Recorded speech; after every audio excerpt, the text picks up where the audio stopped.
বাড়িতে অতিথি এলে বা রবিবারের মেনুতে চিংড়ি মাছ যদি থাকে তাহলে চিংড়ি মাছের মালাইকারিটাই সবাই প্রথমে প্রেফার করে।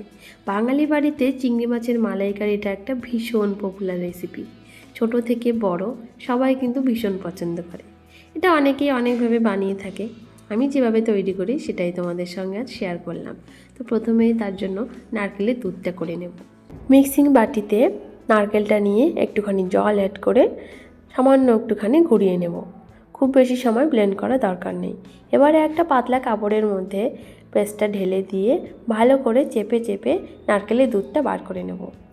অনেকেই জল গরম করে ওর মধ্যে ভালো করে চেপে নিয়ে ছাঁকনিতে ছেঁকে নেয়, কিন্তু আমার কাছে মনে হয় এভাবে ব্লেন্ড করে নিলে নারকেলের দুধটা বেশি ঘন হয় এবং ভালো হয়। এবারে মশলা বানিয়ে নেব। তার জন্য 3টে পেঁয়াজ, কাঁচা লঙ্কা, একটুখানি আদা রসুন দিয়ে ব্লেন্ড করে মশলাটা সাইডে রেখে দিলাম। এবার নুন হলুদ মাখিয়ে নেওয়া মাছটা সর্ষের তেল গরম করে ভেজে নিলাম।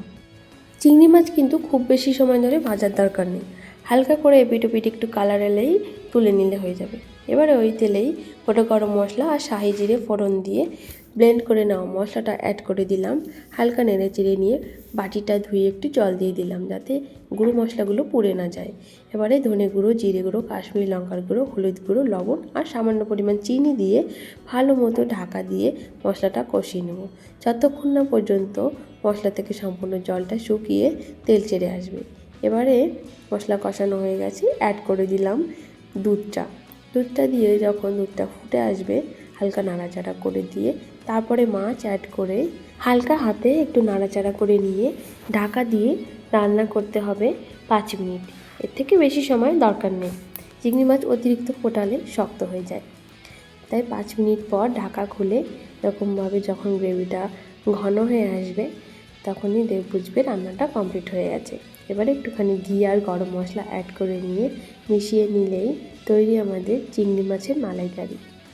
তোমরা অবশ্যই কমেন্টে জানিও আমার আজকের রেসিপিটা তোমাদের কেমন লাগলো, আর তোমরা কে কে এরকমভাবে চিংড়ি মাছের মালাইকারি বানিয়ে থাকো। এছাড়া যদি তোমরা অন্য কোনো পদ্ধতিতে চিংড়ি মাছের মালাইকারি বানিয়ে থাকো সেটাও কিন্তু আমাকে কমেন্টে জানিও, তাহলে আমিও কিন্তু সেই রেসিপিটি ট্রাই করব। আর যদি ভিডিওটি ভালো লাগে অবশ্যই একটা লাইক করতে ভুলো না কিন্তু।